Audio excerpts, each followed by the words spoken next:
কুমড়ো নিয়েছি, আলু নিয়েছি, পেঁয়াজ দিয়ে আর চিংড়ি নিয়েছি। সব মিলিয়ে কুমড়ো আলুর ঘন্ট বানাবো। কড়াইতে তেল গরম হয়ে গেছে, শুকনো লঙ্কা ফোড়ন দিচ্ছি, তেজপাতা দিচ্ছি, এরপরে পেঁয়াজটা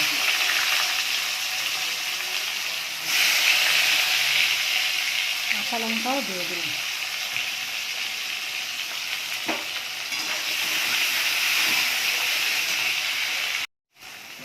এবার আলুটাও দিয়ে দেবো, আলুটা একটু ভাজা ভাজা করে নেবো, নাহলে কুমড়ো গলে যাবে।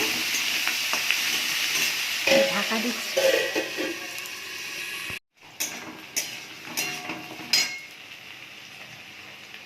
এবারে কুমড়োটা দিয়ে দিচ্ছি।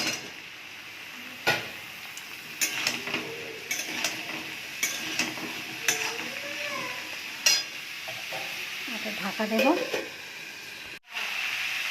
আর টমেটো দিয়ে দেবো।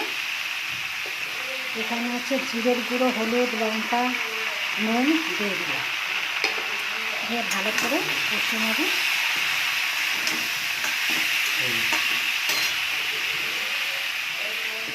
ঢাকা দিয়ে দেবো।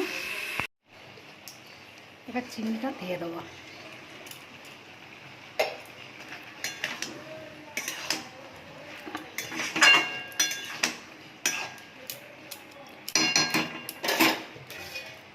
ঢাকা দিয়ে দিই, সামান্য একটু চিনি দিয়ে দেবো।